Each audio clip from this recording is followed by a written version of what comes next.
Bueno, vamos a reiniciar la sesión de la tarde. Esta vez voy a hablar de las vivencias y experiencias cotidianas de hombres y mujeres en la Edad Moderna. Bueno, cuando estudiamos la historia de las mujeres, las historiadoras de historia de las mujeres, yo empecé en el año 75 con mi memoria de licenciatura, hice ya el primer trabajo sobre historia de las mujeres, pues hemos ido constatando que todas las sociedades y culturas se han regido y se siguen rigiendo por los principios patriarcales. Cada sociedad, cada contexto histórico ha sabido mantener y perpetuar este patriarcado, este sistema en el que las mujeres han sido subordinadas, han sido dominadas, y ello ha traído como consecuencia, y eso históricamente lo podemos ver, el desarrollo de sociedades marcadamente sexistas. Cómo se ha ido estableciendo una jerarquía entre hombres y mujeres, como yo decía antes, en la cual la asimetría y la dominación y subordinación como las dos caras de una misma relación entre hombres y mujeres. La pregunta que nos hacíamos era ¿y cómo ha logrado eso el patriarcado? ¿Cómo ha logrado esta institución que durante años, durante siglos, haya podido pasar esto? Que la mitad de la humanidad haya sometido a la otra a sus dictados en todos los sentidos. Y esto teniendo en cuenta que esa parte, esa otra mitad que ha sido sometida, no toda se ha rebelado contra ello, que alguna buena parte de esa mitad pues ha estado totalmente de acuerdo.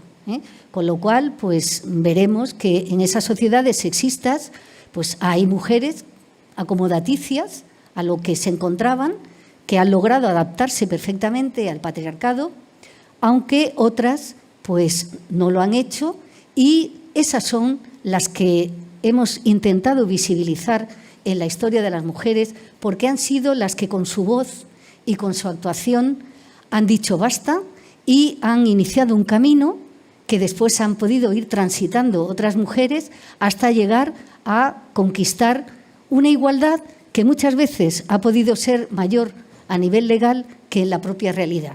Y en esa estamos. En esa estamos porque es un proceso que no ha terminado. Bueno, volviendo a la pregunta, ¿cómo ha logrado esto el patriarcado? Pues con una profunda labor de adoctrinamiento ideológico, con el rigor de la ley y con el disciplinamiento de las costumbres, porque tan importante es lo segundo como lo primero, con la creación de arquetipos femeninos, algunas que van a ser el modelo a seguir y otras que eran el contramodelo, lo que no se debía ser. También con la utilización de instrumentos de propaganda, con la oralidad, la cultura escrita y la imagen. Pensemos que en aquella sociedad del antiguo régimen o de la sociedad moderna en que la instrucción estaba muy restringida a muy pocos grupos sociales y donde el analfabetismo era lo más importante, pues la oralidad, es decir, la voz, y la imagen eran las fuentes de transmisión de discursos y de ideología. También con aparatos de coacción y represión, religiosos y morales, legales y políticos, intelectuales y culturales. Y, después de ello, con el reconocimiento social o con el castigo que van a tener algunas mujeres que al no someterse a ese modelo que se suponía ideal, pues entonces van a ser estigmatizadas y, por lo tanto, condenadas socialmente, aunque no tengan ninguna condena legal, porque no han cometido un delito, pero sí han tenido una conducta inadecuada. En el plano de los discursos, estos han expuesto y difundido un modelo ideal que será el que fije ese arquetipo de mujer, concretamente mujer doméstica. ¿Por qué hablamos de mujer doméstica? Porque es el modelo que va a estar vigente durante toda la época moderna y que será continuado en la época liberal. Pensemos, porque seguramente todos ustedes han oído hablar del ángel del hogar. El ángel del hogar, que es el prototipo de mujer doméstica que se impone en la sociedad burguesa, en la sociedad liberal. Y es una mujer doméstica, pero adaptada al contexto del siglo XIX. Igual que vamos a ver ahora que el modelo ideal de mujer que se da en todo el antiguo régimen es un modelo de mujer doméstica, pero van cambiando las cosas para que se vaya adaptando ella también a los cambios. En la realidad, unas veces estas mujeres podían estar en consonancia con esos discursos imperantes y otras veces entraban en contradicción. No todas, como he dicho antes, estaban dispuestas a seguir las reglas del juego. No las querían acatar, se rebelaban.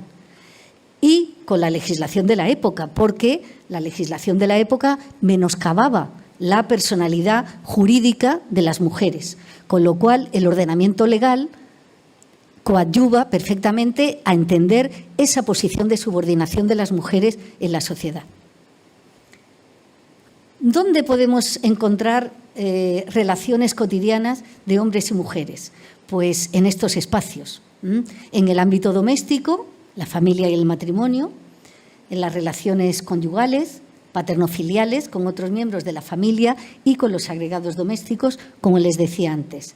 En el espacio público, en las actividades laborales, en las prácticas culturales, en la vida festiva, en las escuelas, en los entretenimientos, en la taberna, paseo, y también en la exclusión social. Ese mundo de vagabundos o vagamundos, como se decía entonces, de prostitutas, heterodoxas y marginadas, en las que muchas veces encontramos mujeres que en realidad no eran nada más que pobres y que buscaban, donde pudieran, un elemento para la supervivencia.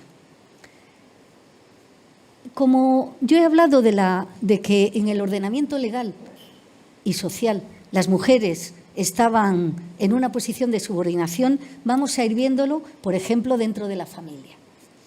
Como hija estaba sometida totalmente a la patria potestad. Es decir, que hasta los 23 años las mujeres tenían que seguir los dictados de paternos. El padre, el pater familias, es el que se ha arrogado la autoridad dentro de la familia sobre todos los miembros, en concreto sobre la hija. Las hijas, normalmente en las familias, y vuelvo a decir, como antes, que conforme escalamos en la pirámide social, pues con mayor importancia, se convierten en instrumentos de las estrategias matrimoniales de la familia. Es decir, que son los padres, es la familia la que busca el cónyuge que precisa la familia para su hija o para su hijo. ¿Y qué es lo que busca? Pues normalmente que sea de su mismo estado social, que tenga un buen patrimonio, que pueda aumentar el de la familia, desde luego no aminorarlo, y que sea un matrimonio entre iguales. Esto no significa que luego en la práctica hubiera matrimonios como el que hemos visto antes, que nos relataba William Hogarth, entre un miembro de la nobleza y un miembro de la burguesía adinerada, porque toda sociedad, aunque sea estanca por un lado, tiene sus fisuras por las cuales, por esos intersticios, se meten algunos cambios, como pasaba en ese sentido. Pero normalmente son las familias, y eso lo vemos perfectamente en las familias nobles, en el caso de España, cómo están, cuando hablamos, por ejemplo, de la grandeza, pues no quieren para sus hijos ni para sus hijas que se casen con alguien que no sea también de la grandeza. Es decir, que siempre se busca matrimonios entre iguales. En este sentido, las uniones de los plebeyos, de las mujeres pobres, era mucho más libre. Ahí no se tenían en cuenta esas cosas, pues no había patrimonio que conservar ni que aumentar. Entonces, cuando se habla incluso del nacimiento del matrimonio por amor ya en el siglo XVIII, pues eso se va a ver primero en los grupos populares, porque son los que no estaban sometidos a estas reglas tan fijas, precisamente por los intereses familiares. Por ello, necesitaban el consentimiento paterno para tomar estado. Y en esto vamos a ver que incluso en una época tan tardía como 1776, Carlos III, el rey, va a dictar una pragmática de los matrimonios para evitar matrimonios desiguales. O sea que todavía, a finales del siglo XVIII, a pesar de que socialmente ya hay una cierta crítica, y si no, pensemos en El sí de las niñas, de Leandro Fernández de Moratín, está poniendo en cuestión estos matrimonios en los que los futuros cónyuges no tienen voz ni voto, sino que son las familias las que están organizándolos.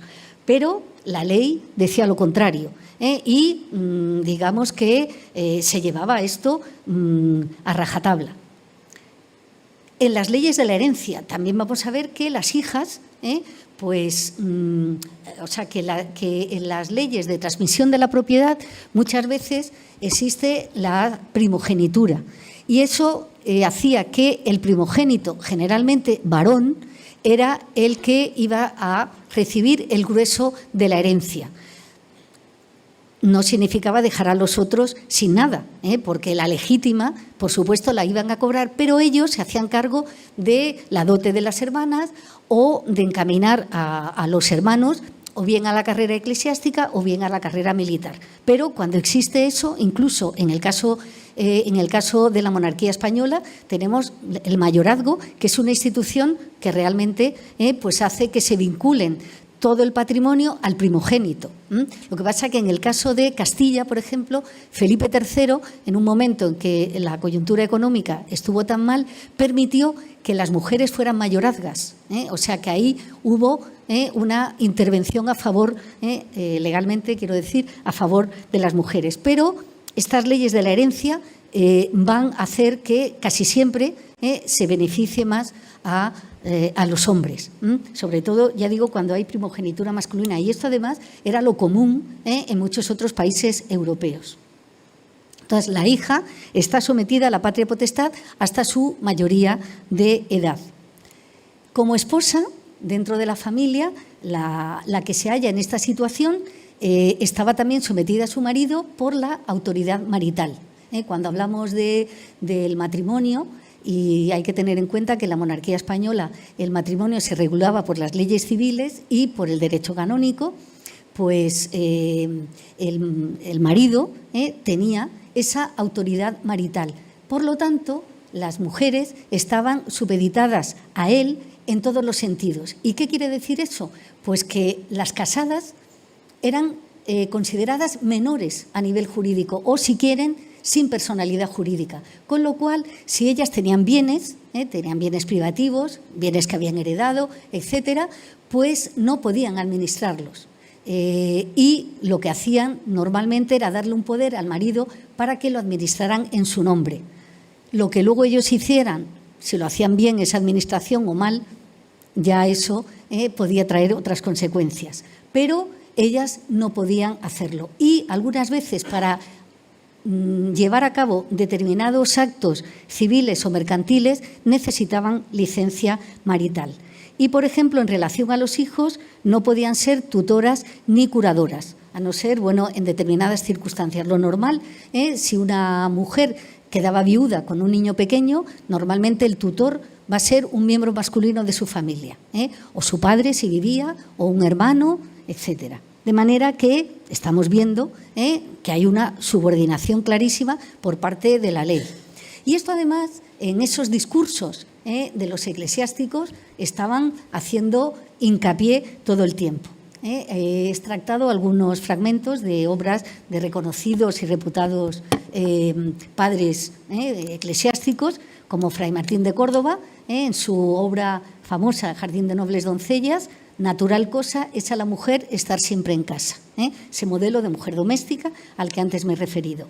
O Fray Hernando de Talavera: las mujeres fueron hechas para estar encerradas y ocupadas en sus casas.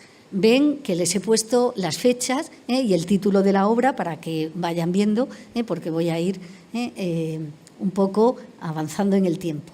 Fray Antonio de Guevara, un autor muy importante, cuyas epístolas familiares fueron muy leídas y tuvieron gran influencia en su momento, o su reloj de príncipes, de los años 29 y 39 respectivamente, dice, en el primero, no hay cosa en que más una mujer muestre prudencia que en sufrir un marido imprudente. No hay en que más muestre cordura que en disimular con un marido loco. No hay en que más muestre su honestidad que es en sufrir un marido disoluto. No hay cosa en que más muestre su habilidad que es compadecerse con un marido inhábil. Como ven, yo he señalado en rojo todas aquellas virtudes que se le exigían a las mujeres, aun estando en esas situaciones adversas, junto a maridos que nos está diciendo cómo eran. Pero vuelve, 10 años más tarde, en sus epístolas familiares, vuelve y, hablando de la esposa cristiana, dice, tenga gravedad para salir fuera, la calle, cordura para gobernar la casa, paciencia para sufrir al marido, amor para criar a los hijos, afabilidad para con los vecinos, diligencia para guardar la hacienda, cumplida en cosas de honra, amiga de honesta compañía y muy enemiga de liviandades de moza. Como ven, todo un grupo de virtudes que se le exigían a ellas, porque además a las mujeres se les hacía responsable de la armonía familiar, independientemente de cómo fuera el marido, ya lo estamos viendo, ya fuera imprudente, ya fuera un ebrio, ya fuera un loco, ya fuera inhábil, ya fuera lo que fuera, ella tenía que mostrarse todo lo contrario para equilibrar y para evitar la supuesta armonía conyugal que debería existir se rompiera. Bien, pues Fray Luis de León, La perfecta casada, recordemos que La perfecta casada fue un libro que tuvo una vigencia enorme, su lectura, quiero decir, y su publicación a lo largo de la Edad Moderna, pero continuó a lo largo de los siglos XIX y XX. Y en los años 50 del siglo XX, y seguramente si preguntan ustedes a sus madres, se lo dirán, era la lectura que se recomendaba a las mujeres cuando iban a contraer matrimonio. Se les estaba ofreciendo este modelo. ¿Y saben en qué momento lo publicó Fray Luis de León? En 1587. Y todavía en el siglo XX se le estaba recomendando a las mujeres cuando iban a contraer matrimonio. Y dice Fray Luis, se lo hizo además a su sobrina que se iba a casar, o sea que no lo hacía, lo hizo con gran afecto. Dice, como son los hombres para lo público, así las mujeres para el encerramiento. Y como es de los hombres el hablar y el salir a la luz, así de ellas el encerrarse y encubrirse. Ninguna causa tenéis para salir de casa que no sea grave y severa, que no pida estrechez y encogimiento, porque o es visita de algún fiel enfermo, o es ver la misa o el oír la palabra de Dios, porque sus pies, los de las mujeres, son para rodear sus rincones de la casa, no los tiene para rodear los campos y las calles. Todavía, más adelante, Gaspar Astete, fue autor de uno de los catecismos más importantes que hubo en la época moderna, en su tratado del gobierno de la familia, dice, y por eso he puesto esa imagen, así como es gloria para el hombre la pluma en la mano y la espada en la cinta, así es gloria para la mujer el uso en la mano, la rueca en la cinta y el ojo en la almohadilla. La almohadilla es el mundillo, es donde se fijaban los alfileres para jugar con los bolillos, para hacer el encaje. Y tienen esta magnífica imagen.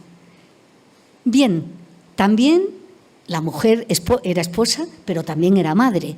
Y a esa madre se le encargaba la crianza de los niños.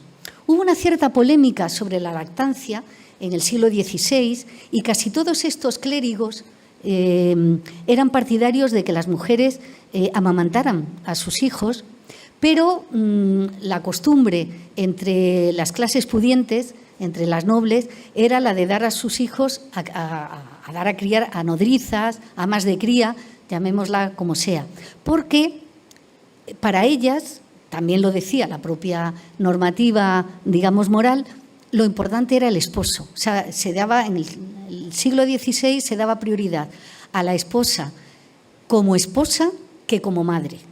Esto va a ir cambiando y en el siglo XVIII, cuando se da lo que una autora francesa decía, la invención de la maternidad en el siglo XVIII, se da el cambio, y entonces ya no es lo prioritario ser esposa, sino ser madre.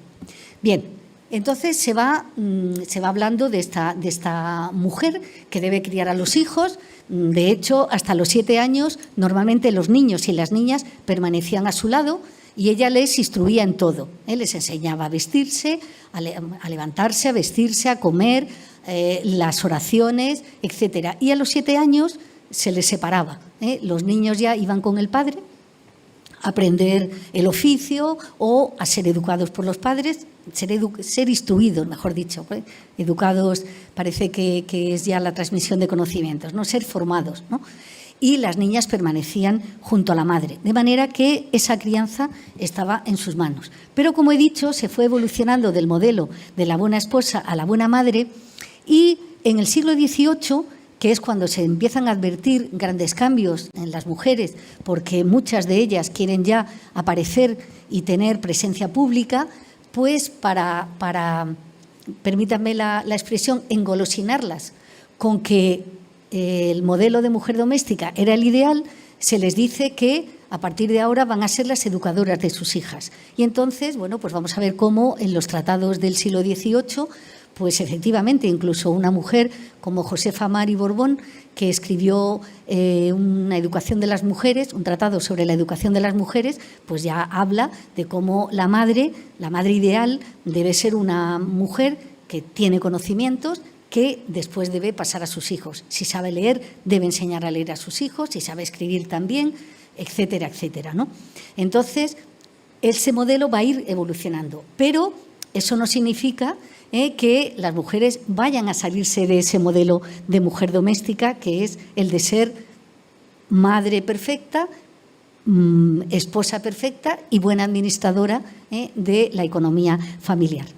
Decía que en el siglo XVIII se inventa la maternidad porque los políticos, los gobiernos, se dan cuenta de la importancia que puede tener esa crianza, sobre todo para la supervivencia infantil. He dicho antes, he hablado antes de las altas tasas de mortalidad infantil, y pensemos que en el siglo XVIII los gobiernos, y concretamente los de nuestro país, pues van a seguir políticas populacionistas, es decir, de incrementar la demografía, la población, y para ello había que reducir las tasas de mortalidad, incluida la infantil. Y entonces se pensaba que en vez de llevar a los niños, de dejar a los niños en manos de nodrizas y amas de cría, que lo importante era amamantarles directamente y además estar en contacto con ellos para ser esas buenas madres educadoras que formara los futuros ciudadanos de la nación.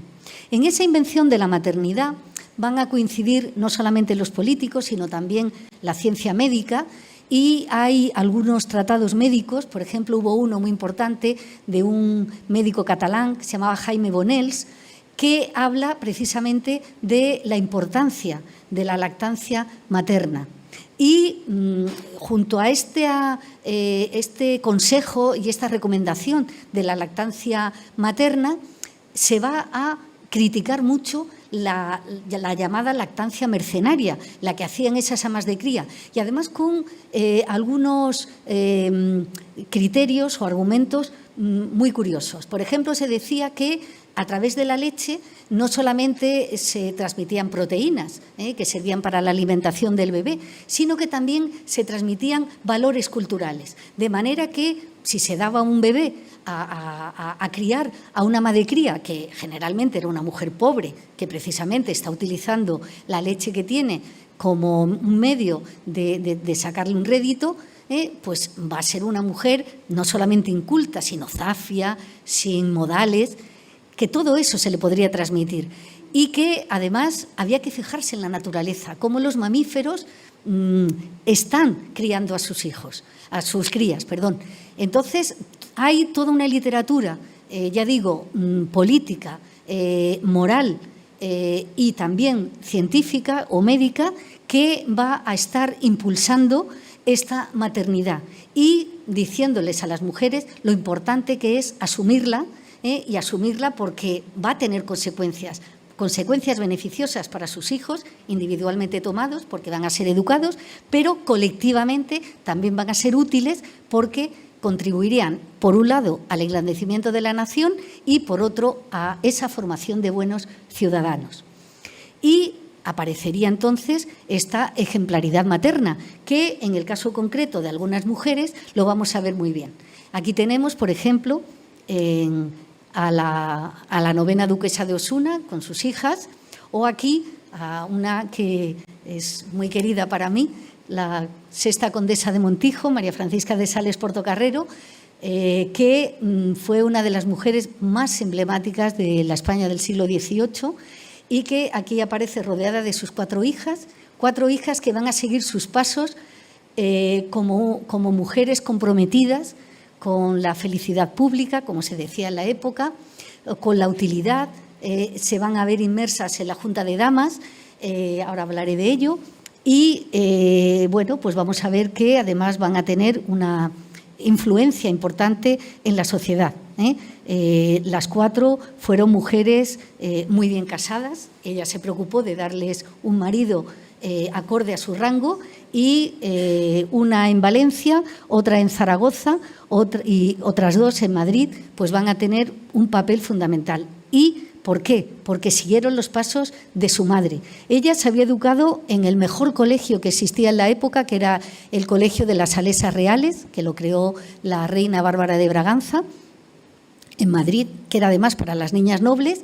Ella se había educado allí, ingresó con 4 años, salió a los 14 para casarse, pero cuando tuvo a sus hijas no quiso llevarlas a un colegio con el que mantuvo unas relaciones buenísimas, iba de visita a verlas muchas veces, pero quiso encargarse ella personalmente de sus hijas. Por eso la quiero traer aquí en esa ejemplaridad materna, y las concienció no solamente para ser cultas, sino también para comprometerse con la sociedad, con los oprimidos, y sus hijas fueron unas alumnas muy buenas porque siguieron perfectamente sus pasos. Pero también tenemos otras madres, como esta, que está disponiendo la mesa y enseñando a sus hijas a sentarse a ella y a hacer algunas oraciones. O esta que está enseñándole la escritura, o esta que está simplemente parece que haciendo faenas domésticas, y la niña está ahí mirando, también parece que con ganas de irse, pero al final es uno de esas tareas que enseñaban las madres a las hijas. Aquí tenemos escenas de familiares y conyugales apacibles, esta que la hemos visto antes, el padre ahí, la madre con el niño. Aquí tenemos otra, pues también un interior doméstico donde al calor del hogar pues está toda la familia, los niños jugando y los padres ahí. El de la portada, que es, voy a traerlo a colación, donde se ve perfectamente cómo el hombre está leyendo posiblemente alguna hoja volandera con noticias. La madre está haciendo bolillos junto a la ventana, y aquí la criada con los niños, uno de ellos en un tacatá, que es como los llamamos nosotros ahora, y el niño que está con la flauta. Una escena familiar y conyugal perfectamente armónica, de las que era recomendable tener. O en esta otra también, donde el padre le está enseñando, está ahí con una especie de libro, con la niña, mientras que la mujer está ahí con la rueca y el uso, tal como nos decían los tratados morales. Y ya estas dos, que son mucho más posteriores, estas son del 17, estas son ya de finales del 18, incluso esta en Nueva Inglaterra, pues escenas también familiares apacibles. El caso de este matrimonio, los sextos condes de Fernán Núñez, pues aunque murieron prematuramente, murieron muy jóvenes, pues es un ejemplo, decía, de armonía matrimonial. Y no porque lo diga yo o porque vea este cuadro, sino porque él mismo se lo confesaba a un amigo en una carta. La correspondencia es una fuente que también estamos utilizando muchísimo en la historia de la vida cotidiana y en la historia de las mujeres, porque nos ofrece mucha información sobre aspectos además como más íntimos, más personales. Y dice: soy el hombre más dichoso de este mundo. Me ha tocado una mujer virtuosa por su carácter y modo de pensar, pero sin asomo de hipocresía, ni de fatalismo, ni de bigotería. Me ama, la amo, somos íntimos amigos, paseamos juntos 8 días si nos acomoda a ambos, y si no, dejamos de hacerlo un mes entero, siendo cada cual el conductor y depositario de los secretos del otro. Aquí tenemos un matrimonio que ha sido concertado, pero en el cual pues realmente ha surgido un cariño, un afecto y un respeto que hace que tuvieran una buena armonía. El caso de la condesa de Montijo también se casa con 14 años con un señor al que nunca había visto y también fue un matrimonio muy bien avenido, porque en aquella época se consideraba que el matrimonio, para que funcionara, debía ser basado en el afecto y en el respeto, nunca en la pasión. Todos los tratados que podemos leer, incluso en la literatura, recomiendan no casarse nunca ni dejarse llevar por la pasión, porque la pasión conducía al desastre de la pareja. Entonces, bueno, aunque en el siglo XVIII se empieza a hablar de las pasiones, pero sobre todo en el sentimiento amoroso se hacía mucho hincapié en que esto no ocurriera. Y aquí pues vemos eso, más bien una cierta, para nuestro punto de vista, una cierta frialdad, pero desde luego una armonía clarísima. Pero no todo es así, no todo era esto. También tenemos esto. Estos son unos grabados franceses de la segunda mitad del siglo XVII que nos ha plasmado esas desavenencias conyugales que surgían y son muy curiosos porque el primero, el de la izquierda, están luchando el hombre y la mujer por los pantalones. Eso que decimos muchas veces, ¿quién lleva los pantalones en casa? A mí me preguntan, oye, ¿y esto desde cuándo vendrá? Pues yo no sé exactamente desde cuándo viene, pero aquí en el siglo XVII ya se decía. Están luchando por... Es un símbolo, ¿no?, de quién tiene el poder en la casa. Ahí están luchando y con qué se están defendiendo cada uno. Él con un palo, con un barrote, y ella con un uso. Claro, uno de sus instrumentos. Y al final la niña que se está mesando los cabellos diciendo lo que está aquí ocurriendo. Y aquí, bueno, inversión de roles total.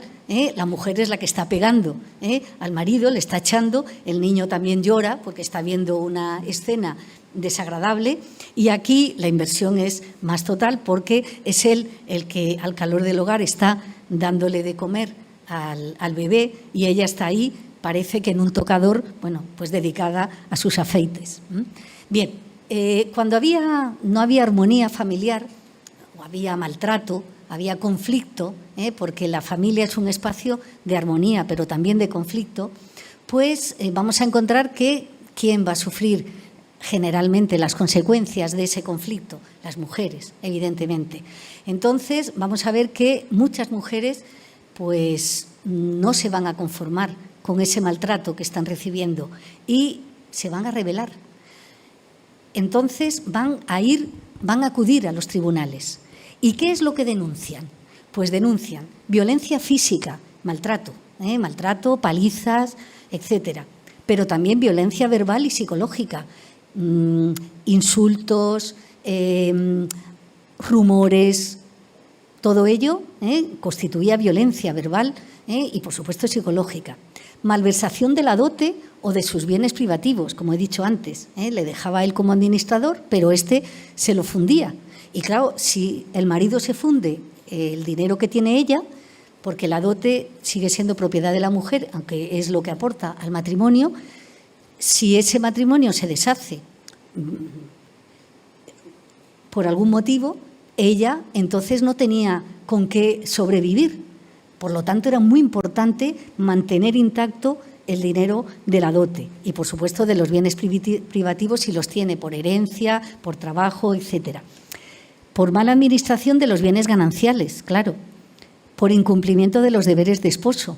Los deberes del esposo, hay muchos tratados sobre el papel que deben cumplir los cónyuges, los esposos dentro de la familia, pero hubo un verdadero bestseller en la época que va a ser La familia regulada de Fray Antonio Arbiol, que se publicó a finales del siglo XVII y que va a ser constantemente reeditado a lo largo del siglo XVIII.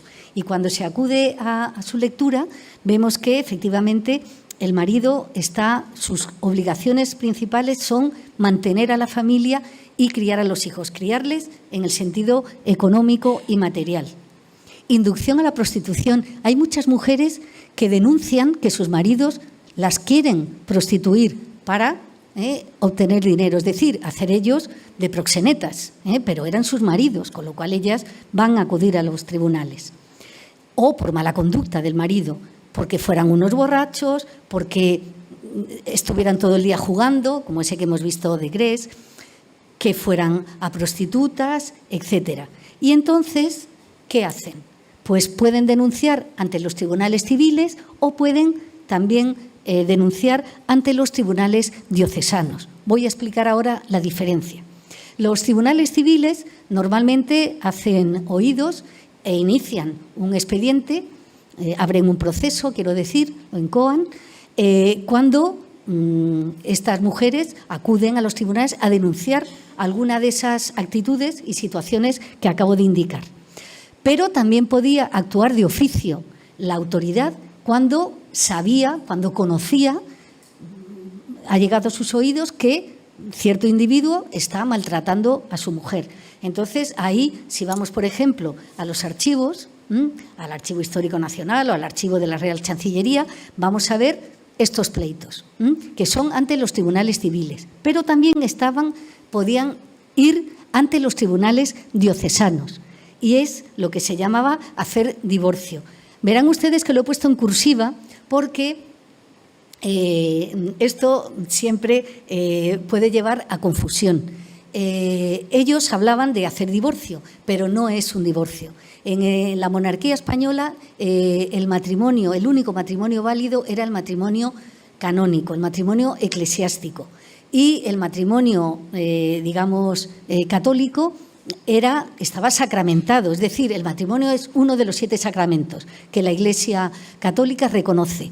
Por lo tanto, el vínculo que une a los cónyuges es indisoluble. Solamente se podía romper por la muerte de uno de los cónyuges o bien porque ha habido un defecto en el procedimiento y se podía conseguir una nulidad.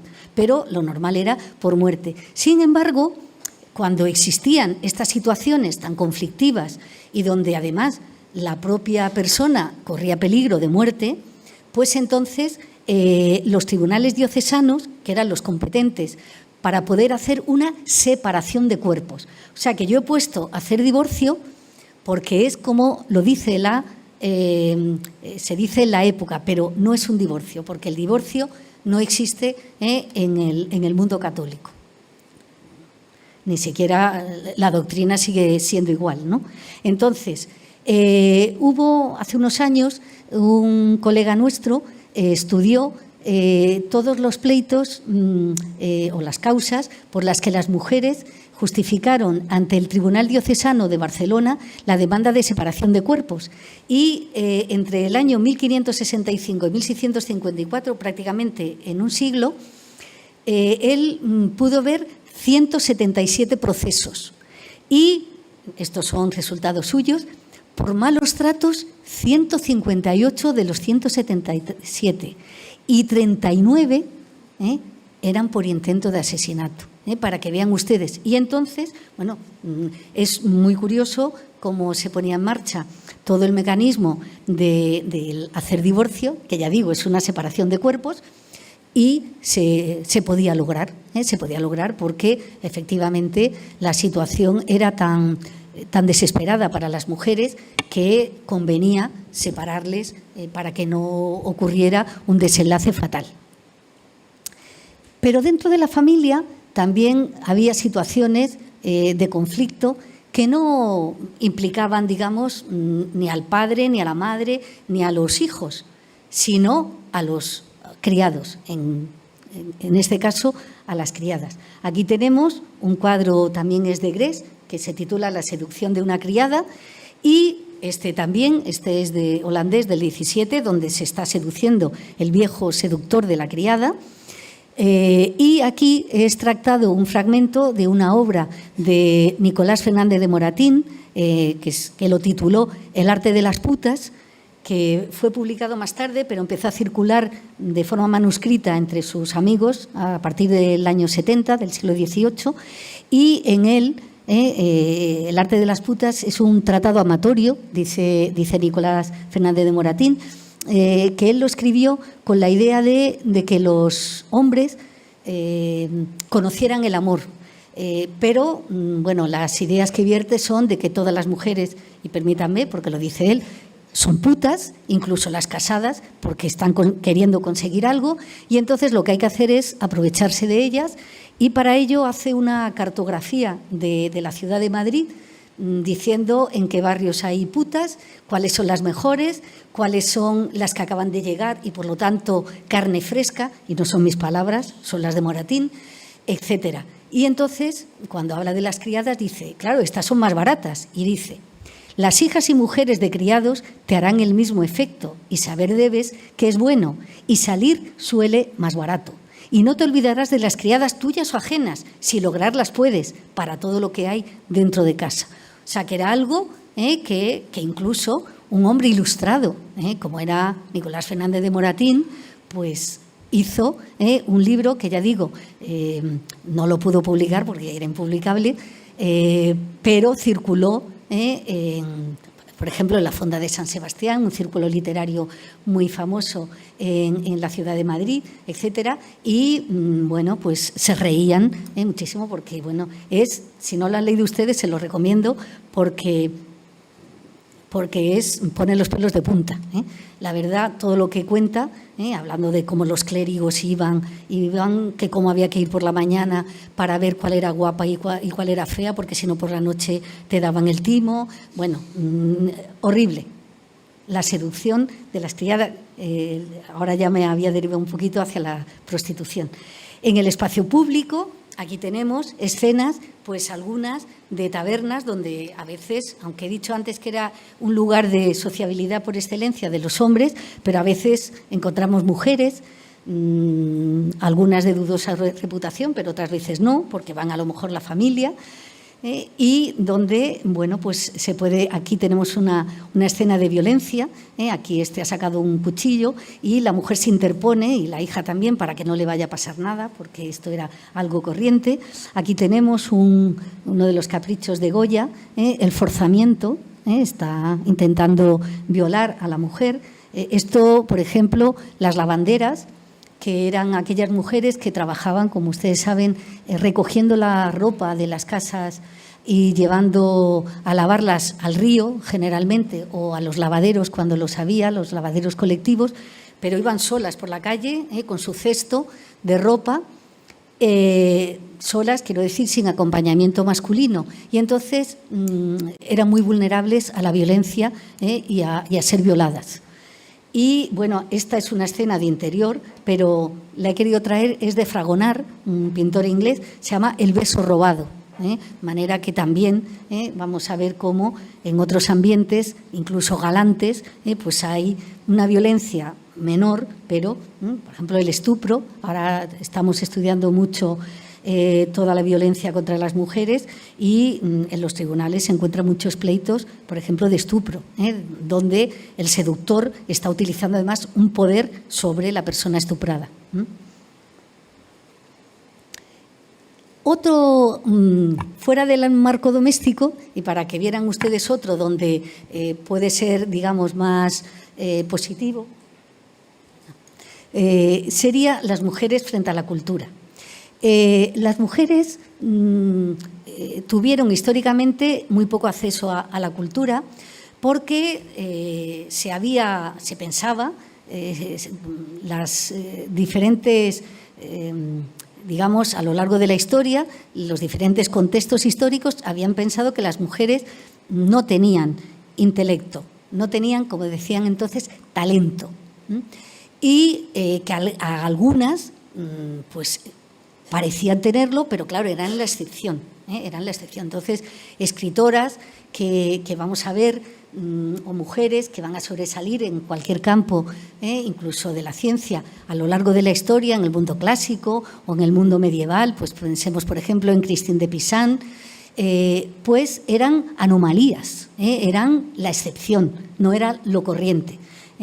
Eran mujeres varoniles, porque en realidad estaban haciendo y actuando como los hombres, cuando ellas eran mujeres y, por lo tanto, seres inferiores. Y esto partía de la idea de que estaban, por un lado, los hombres, que eran los seres racionales, las personas en sí, las fetén. Luego estaban los animales, que eran los irracionales. Pero entre medias estaban las mujeres, que ni eran racionales ni eran irracionales. Eran una cosa híbrida ahí que no se sabía muy bien y entonces, bueno, pues eso precisamente es lo que había legitimado esa subordinación. Entonces, esta idea de que las mujeres no tenían capacidad cognitiva o talento, pues había sido esgrimida por las Sagradas Escrituras, había sido perpetuada por la tradición clásica y después continuada por la literatura patrística, que reivindicaba el raciocinio como una prerrogativa claramente masculina. Esto hizo que la gran cultura, los hombres se apropiaran de ella y entonces pues, las mujeres no tenían conocimientos. De hecho, una de las cosas que estudiamos, y también dentro de la vida cotidiana, que son los saberes de las mujeres, y decimos saberes porque no es un conocimiento académico, pero sí son conocimientos que fueron muy importantes para la vida, porque eran conocimientos que ellas tenían, por ejemplo, de las propiedades de las plantas y que ellas utilizaban en pócimas, en ungüentos y que sirvieron para paliar dolores y para paliar, sobre todo, algunas dislocaciones de huesos en el interior de las familias, porque además a ellas también las tareas del cuidado se había depositado en sus manos. Entonces eran saberes que ellas habían ido conociendo por transmisión oral de madres a hijas y que ponían a beneficio de la gente, tanto de la familia como algunas veces fuera de ellas. Pero el conocimiento, digamos, con mayúsculas, había sido una prerrogativa para los hombres, se habían apropiado de ellas. Y en el siglo XVIII, pues va a haber una importante polémica, en nuestro país es muy clara, que comienza, sobre todo, abre la caja de Pandora el Benito Feijóo, el padre Feijóo, con un libro que fue muy polémico, que era bueno, luego me acordaré. Tratado Universal de Errores Comunes o algo así. Luego me acordaré del título. Vamos, lo he leído cantidad de veces, pero ahora mismo no me viene concretamente. Pero dentro de ese libro, que eran varios volúmenes, uno de sus capítulos lo tituló Defensa de las mujeres. Y entonces él hace un reconocimiento del intelecto femenino. Entonces, él dice que el talento, el alma, no tiene sexo y que las mujeres también tienen capacidad cognitiva. Entonces, esto abrió un debate en la sociedad española, el libro suyo, Teatro Crítico Universal de Errores Comunes, es el título concreto. Y este era el capítulo 16 del primer tomo.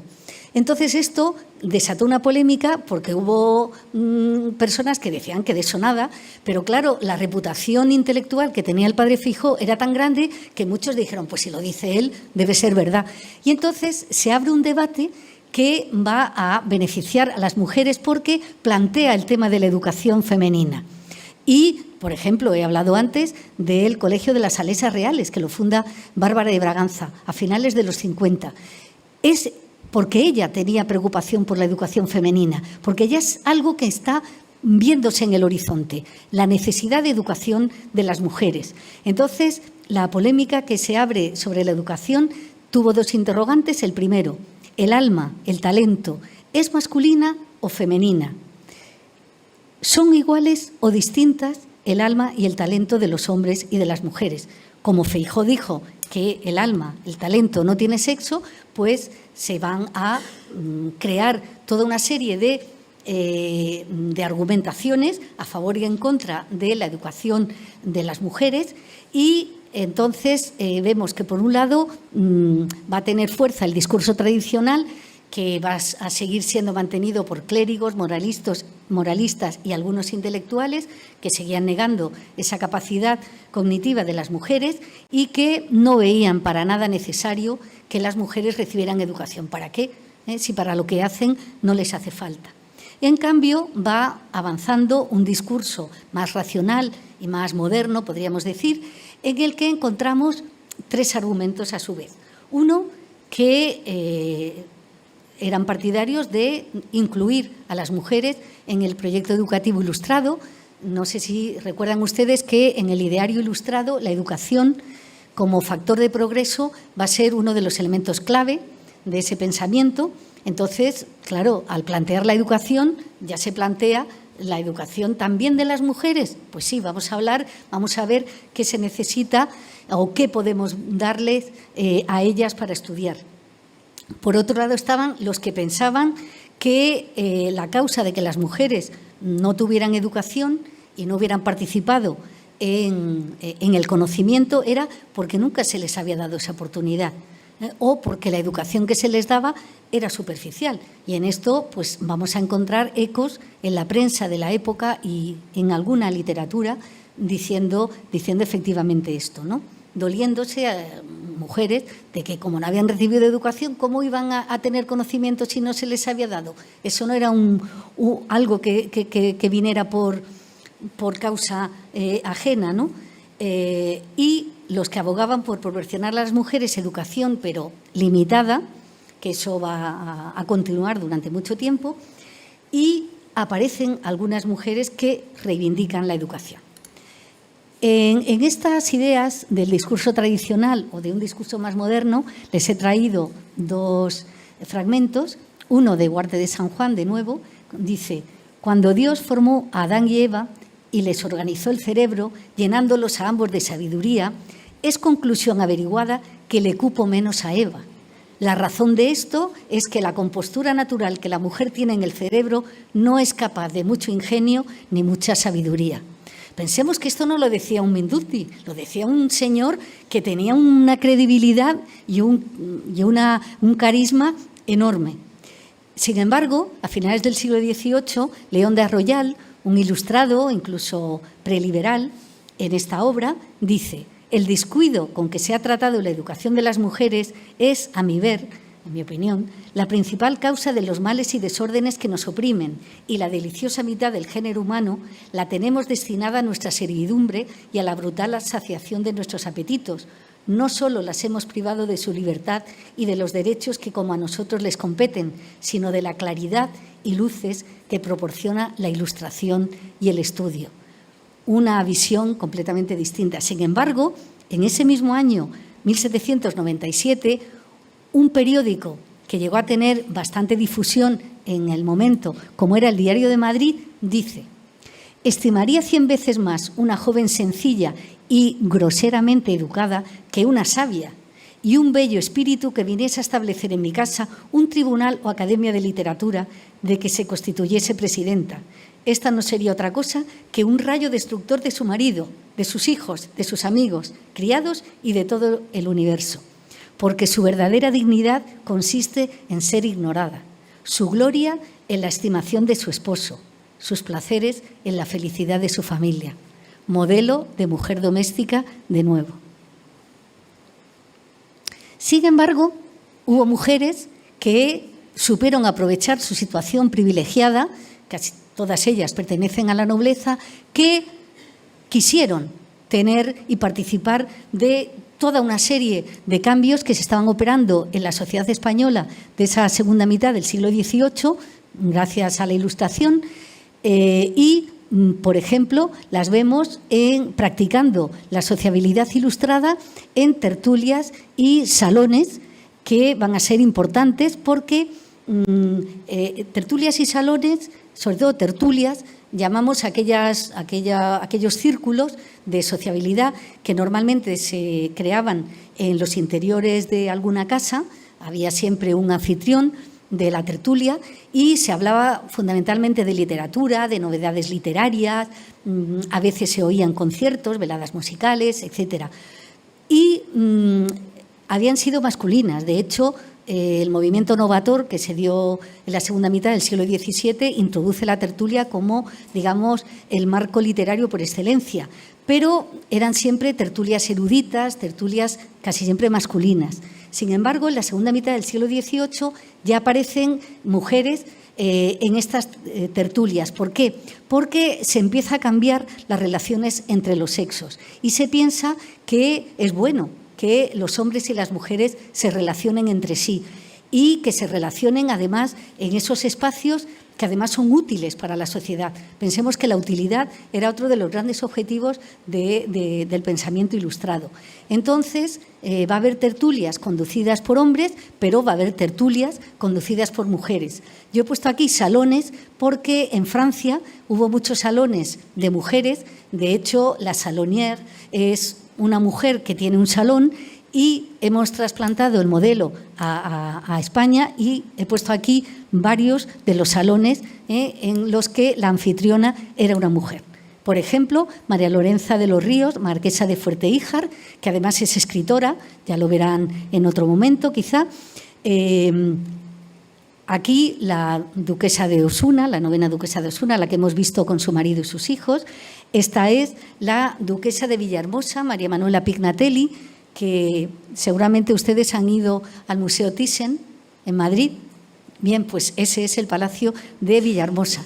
Ese palacio lo construyó su marido cuando se fueron a casar. Ella también se educó en las Salesas y las obras no terminaron en vida del marido y ella fue quien las terminó, de manera que hay una impronta, digamos, femenina en ese palacio que en su momento, gracias a ella. Aquí tenemos a la sexta condesa de Montijo, a la que antes me he referido, María Francisca de Sales Portocarrero.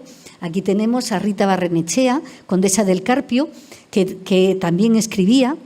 Tiene una obra Catalín de teatro. Ella tenía en su casa una tertulia muy importante, literaria, donde ella era la principal conductora. Por ejemplo, el salón de la condesa de Montijo no era literario, se hablaba fundamentalmente de cosas muy serias, era el más serio de todos los que encontramos. Abundaban los eclesiásticos y los políticos. Y, bueno, pues gente como Jovellanos, como Urquijo y otros políticos, pues van a pasar por su salón. Aquí tenemos, en cambio, a un salón más mundano, el de Cayetana de Alba, la duquesa de Alba, a cuyo salón iban pues actores, actrices, dramaturgos, toreros. Era eso, fundamentalmente mundano, pero propició esa interrelación entre hombres y mujeres. Es curioso porque además cuando estudiamos en el espacio habitable el salón rompe con lo que había sido antes la pieza de recepción tradicional, la sala de visita, porque en el salón ya no existe tanto el estrado, es decir, ese lugar de separación de las mujeres por un lado, los hombres por otro, sino que en el salón no hay barreras. Y entonces esto simbólicamente también es muy interesante porque nos hace ver cómo están cambiando las relaciones entre los sexos en este momento. Y aquí tenemos a una digamos, es la condesa de Jaruco, Teresa Montalvo, que viene de La Habana, es cubana, representa la sacarocracia cubana y que va a ser muy interesante, sobre todo en los tiempos de José I, etcétera. Estos salones. Y aquí he querido poner el estrado para que vean ustedes. Esta es una reconstrucción de un estrado que está en la Casa de Cervantes en Alcalá de Henares y este es el del Museo Nacional de Artes Decorativas.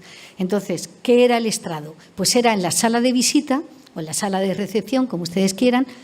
Al fondo, generalmente, se situaba una especie de tarima alfombrada. Es decir, se ponía una alfombra y en sillas pequeñas o en cojines, las mujeres se sentaban y normalmente al otro lado, en un espacio más abierto o con sillas, estaban los hombres. Normalmente los hombres nos acercaban, alguna vez se podía acercar a alguno, pero manteniendo una conversación muy superficial y ahí las mujeres estaban reunidas, cosían, a veces tenemos imágenes de cosiendo y tal, y permanecían allí. Como digo, en el siglo XVIII, en las casas palaciegas o casas principales que se harán en ese momento, pues ya no está el estrado presente, que había sido muy popular en los siglos XVI y XVII. En algunas todavía se conserva y en provincias se conservó durante más tiempo que en la corte, lógicamente porque es donde los cambios se hacían más rápidamente. Y así como las mujeres tenían ese espacio concreto para estar y para reunirse entre ellas, pues tenemos aquí el espacio fetén de los hombres, el gabinete, que tenemos el de Jovellanos, es un retrato de Goya, y este de un colonialista de Nueva Inglaterra, inglés, donde está también pues, con sus libros, etcétera. En ese intento de algunas mujeres de participar en ese espacio público en construcción que se estaba haciendo en la España del siglo XVIII, pues tenemos la creación de estas Reales Academias. Recuerden que se crea la Real Academia de la Lengua en tiempos de Felipe V y la Real Academia de la Historia, y en tiempos de Fernando VI la Real Academia de Bellas Artes de San Fernando. Mientras que a las dos primeras no se le dio entrada a las mujeres, en esta sí se permitió, porque se reconocía o se pensaba que la pintura era algo que las mujeres sí podían hacer. Y aquí tenemos a 3 mujeres que lograron ingresar como socias de la Real Academia de Bellas Artes. Aquí tenemos a la duquesa de Huéscar, aquí tenemos a la marquesa de Villafranca y después también duquesa de Medina Sidonia, una de las hijas de la condesa de Montijo, y a la marquesa de Santa Cruz. Fijémonos en el caso de la marquesa de Villafranca, llamada Tomasa, que Goya la retrata con pinceles, pintando, para que así viéramos cómo efectivamente ella había sido capaz de no solamente pintar, sino de ser reconocida su pintura hasta el punto de poder ingresar en la Academia de Bellas Artes. Y otra institución emblemática de esta época que permitió que muchas mujeres pudieran incluso participar en actividades, digamos, propiciadas por la política gubernamental, fue la Junta de Damas de Honor y Mérito, que era un movimiento muy importante que se dio en este momento para que participara la población. Fueron las sociedades patrióticas en toda Europa, pero que en el caso de España recibieron el nombre de Sociedades Económicas de Amigos del País. Seguramente ustedes han oído hablar de la de Tudela, por ejemplo, que fue muy importante. Bueno, pues la matritense, la de Madrid, vio que algunas mujeres dijeron que ellas también querían formar parte. Y entonces, bueno, hubo un debate enorme porque decían, vamos a ver, que las mujeres quieren participar y qué van a hacer. Y si van a crear un mal ambiente y los hombres se van a dedicar a ser galantes en vez de dedicarse a lo serio que es y tal. Total, que cuando se creó la matritense fue en el año 75 del siglo XVIII y se inicia el debate, pero se piensa que no era oportuno que las mujeres participaran. Pero las mujeres RQR siguen insistiendo y después de una larga polémica, a favor y en contra, Carlos III decide que efectivamente las mujeres van a participar, pero en una sección aparte. Y entonces crea la Junta de Damas de Honor y Mérito, que dependía de la matritense y a la que se le encarga una serie de actividades que hasta el momento realizaba la matritense con las niñas, que van a ser escuelas de formación profesional, que eran las escuelas patrióticas, y ahí van a tener una importancia fundamental porque no solamente se encargan de esas escuelas de formación profesional, que van a ser muy importantes porque era dar a las niñas del estamento llano un oficio con el que ganarse la vida y poder contribuir al sustento de su familia, sino que después se interesaron por el Estado de la Inclusa de Madrid y insistieron también hasta el punto de que Carlos IV les cedió la dirección y la cambiaron totalmente, introdujeron reformas que hicieron disminuir muchísimo la mortalidad infantil y algunas de ellas además van a crear la Asociación de Caridad. La crea la madre de esta mujer, la condesa de Trullat, que era la segunda duquesa de Montemar, que se dedicaba a visitar a las presas. Y entonces implicó a otras mujeres y a un sacerdote que era una especie de director espiritual suyo, y pidieron al rey que pudiera aprobar una asociación de caridad de ayuda a las presas de las cárceles madrileñas, y efectivamente se aprobó. Y entonces se dedicaron a visitarlas, pero también para que pudieran aprender un oficio, porque decían que si no, cuando terminaran su condena y volvieran a la vida, si no tenían un instrumento con que ganarse la vida, volverían a delinquir. De manera que era muy importante que pudieran, y entonces ellas se van a hacer cargo de contratar maestras, de comprar materia prima para que pudieran trabajar, lógicamente, en labores, digamos, textiles, que eran las que se les enseñaba a las mujeres.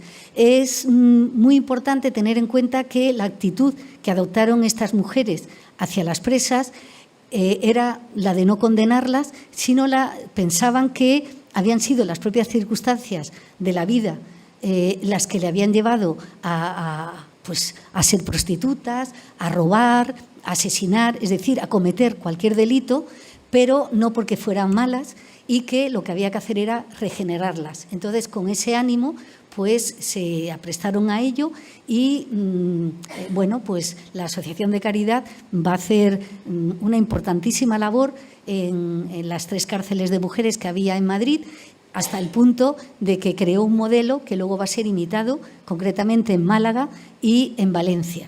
Y aquí he traído a 4 mujeres, hubo más. Precisamente yo acabo de hacer un estudio sobre esta asociación de caridad que ha sido publicado este año. He traído a estas 4 mujeres: la condesa de Castroterreño, la marquesa de la Sonora, la marquesa de San Andrés, y la condesa de Trullat, que, si nos fijamos, este es un cuadro de Esteve, donde ella aparece, es que no se ve bien, pero en este espejo,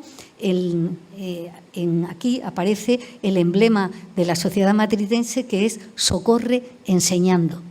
Y está representando el momento en que, a lo largo del curso, al final, se premiaba la labor más primorosa que había elaborado una de las niñas. Y entonces se hacía una fiesta, se le daba a la niña un estipendio económico y la ropa que debería llevar ese día, y se le imponía una banda, y entonces se hacía ese reconocimiento como premio al trabajo, al estímulo y al esfuerzo que había desarrollado. De manera que en este último periodo de la Edad Moderna vemos que las mujeres, en esta sociabilidad ilustrada, en estas instituciones y también en la República de las Letras, es decir, como escritoras, en un espacio que ya lo van a ver ustedes en otra conferencia donde yo no me he querido meter, ya vamos viendo y visibilizando a mujeres que van a tener una gran importancia, sobre todo por lo que hicieron y por sentar un modelo que después va a ser imitado por otras mujeres. Muchas gracias.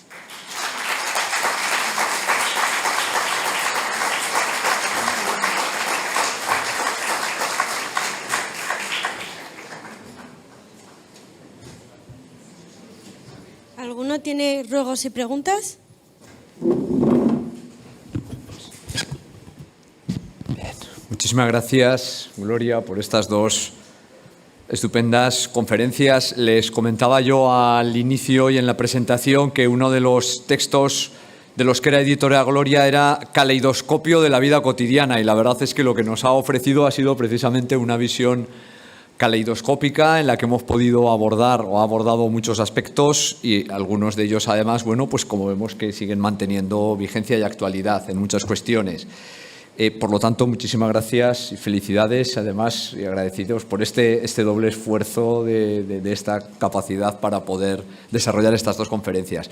Bien, tenemos unos poquitos minutos porque ya el horario va avanzado, pero si alguien quiere formular alguna pregunta, es el momento. Yo he cogido 2 hojas completas, pero ya saben que el comodín de las preguntas del moderador es solo en la circunstancia de que no vea manos levantadas, que seguro que alguno, aunque sea un par de preguntas, tenemos todavía tiempo para poder hacer. Si no, yo una muy rápida, Gloria, de las que tenía, de muchos de los aspectos que has señalado. Has apuntado en un momento determinado la importancia, digamos, un poco cuando hablabas de los exvotos, la importancia de esta sociedad como sociedad milagrera. Eso es lo sobrenatural. ¿Qué papel desempeña? ¿Es una sociedad milagrera en esos exvotos que veíamos? ¿Cuáles los milagros? ¿Cómo se esa visión sobrenatural, verdad? ¿Cómo se asimila en el día a día, en la cotidianeidad del día a día? Bueno, pues es que creían en ello firmemente y de hecho creían en milagros y había situaciones en las que en medio de la misa mayor del domingo, pues a lo mejor un tullido salía andando y lo consideraban milagro. Hay muchos de estos supuestos milagros en los que creían firmemente. Falsos milagros, así también.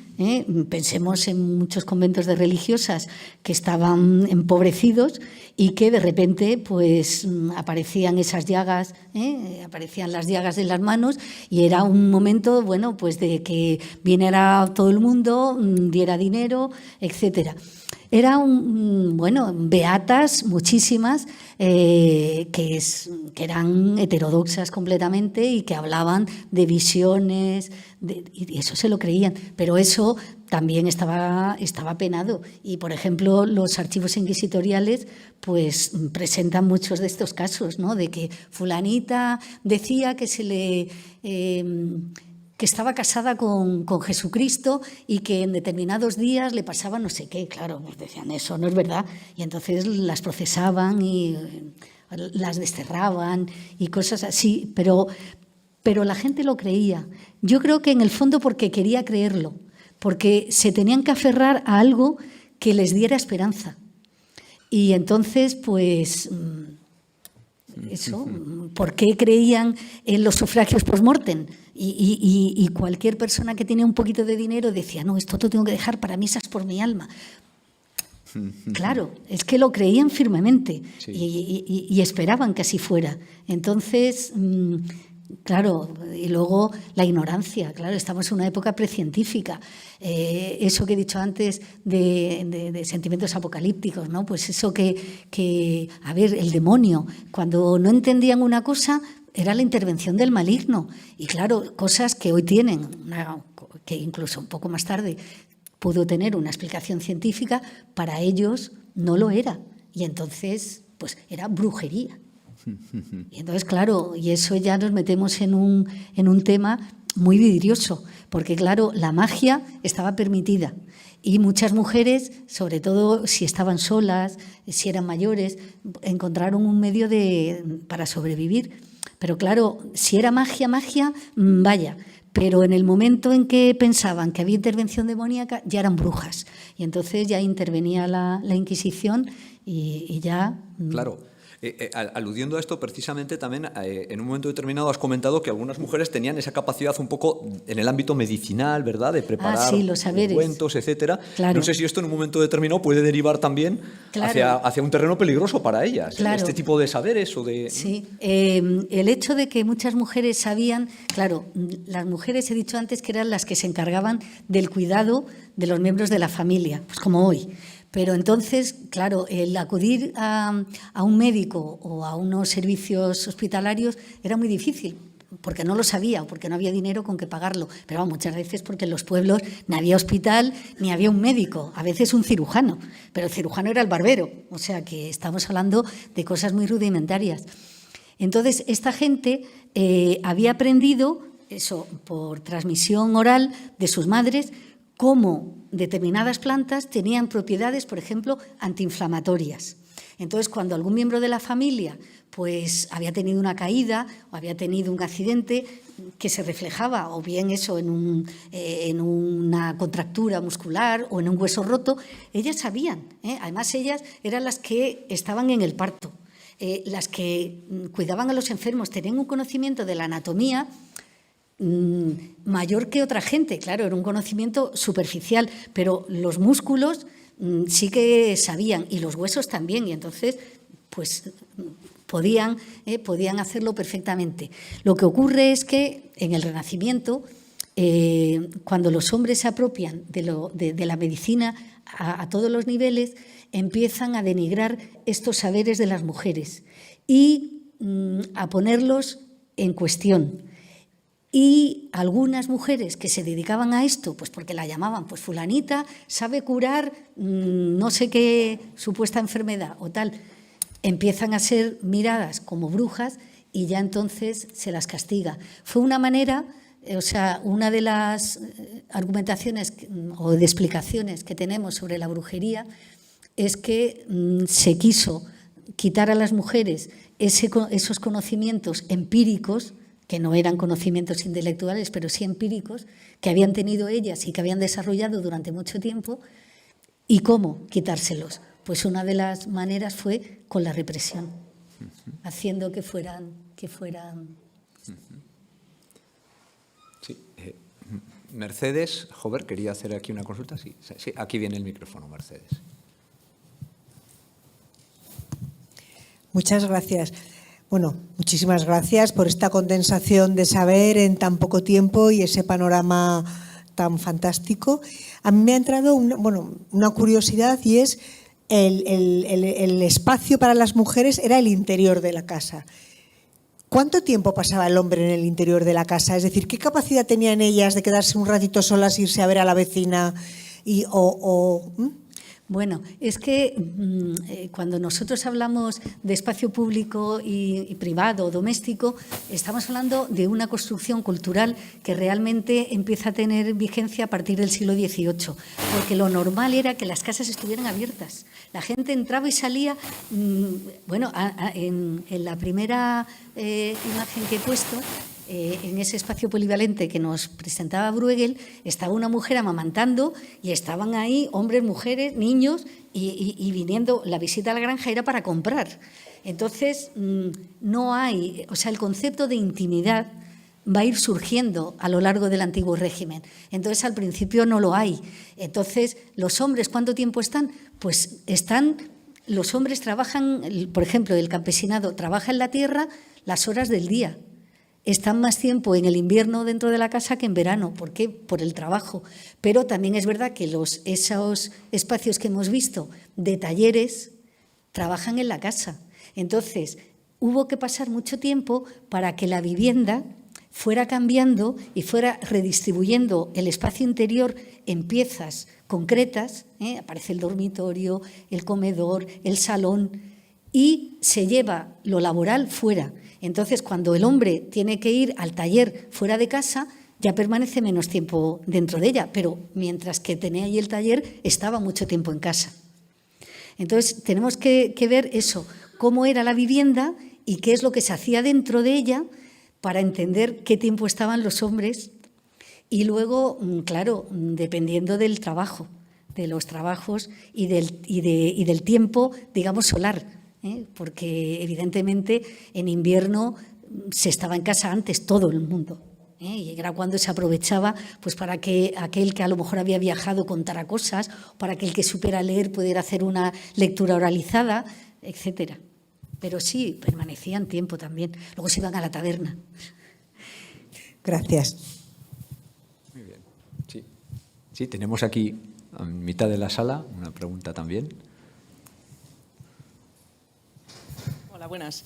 Yo en relación al hecho de que mujeres acudiesen a los tribunales de justicia en caso de maltrato y demás, o sea, supongo que para cuando una mujer acudía a un tribunal sería ya por pura desesperación. No sé, me interesa saber un poco si se sabe del seguimiento de alguna de estas mujeres en el caso de que hubiera una sentencia contra sus maridos.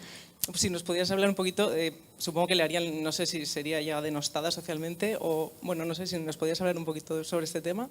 Bueno, vamos a ver, cuando las mujeres, cuando actuaba de oficio la autoridad y se iniciaba un pleito, claro, se imponía la distancia, lógicamente, pero cuando se acudía a los tribunales diocesanos, que es quizá de lo que yo más sé, había unos pasos que dar. Entonces, generalmente una mujer iba al tribunal diocesano de donde ella viviera. Si vivía en Burgos, pues al tribunal diocesano de Burgos. En el caso de Barcelona, era una archidiócesis, pues iba al tribunal también.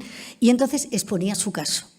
Y generalmente, pues alegaba lo que le pasaba. Y que el marido la pegaba, o que el marido estaba poniendo su integridad física en peligro, lo que fuera. Y era la primera parte. Después se le comunicaba al marido. Oye, el marido recibe constancia de que ha habido una denuncia por parte de la mujer, pero para evitar que el marido, cuando se enterara de que la mujer ha puesto la denuncia contra él, la mujer, al poner la denuncia, apela al secuestro. ¿Y qué es el secuestro? El secuestro es el que puede ingresar en una institución benéfica o en un convento, o que pudiera irse con su familia, porque al estar casada no puede abandonar el hogar. Entonces se le permite que vaya, ya digo, se llama así el secuestro, que vaya o bien a un convento, a otra institución, o con su familia. Entonces, cuando el marido se entera de que le ha puesto la denuncia, ya no puede actuar contra ella, porque ella está, digamos, con una cobertura que la defiende. Entonces, en un segundo momento, cada uno lleva sus pruebas, y ella normalmente lleva vecinas, porque son las que han conocido ese maltrato y con las que ella a lo mejor ha podido confiar. Él también puede llevar pruebas. Y luego ya estaría el tercer punto, que es la sentencia. Y la sentencia puede ser, claro, de separación de cuerpos, dejando muy claramente que ninguno de los dos puede contraer un nuevo matrimonio, porque entonces incurriría en bigamia, porque el matrimonio no se ha disuelto, porque el vínculo, como he dicho antes, al ser un sacramento, perdura hasta la muerte. Entonces se van cumpliendo todas esas fases, ¿sí? Y se pueden seguir muchos. Lo normal es que cuando empezaba a haber un conflicto en un matrimonio, es que se acudiera al sacerdote. Entonces el sacerdote, ¿qué es lo que hacía? Que velaba por sus parroquianos, lógicamente. Entonces, resígnate, ten cuidado, no pasa nada, te ha tocado, aguanta. Bueno, hemos visto lo que decían, pero bueno, a nivel más cercano, pues le decían lo mismo. Entonces, cuando ya la situación era insoportable, es cuando ya apelaban a que se tenían que separar, porque incluso, claro, había unos malos tratos que podían terminar en hospitalización.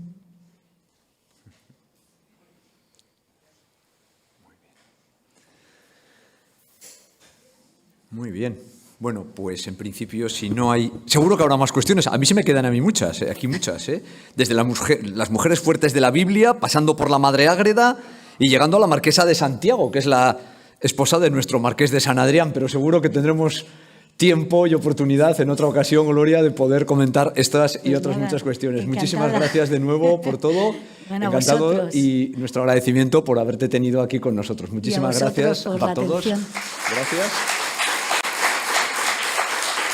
Muy bien. Bueno.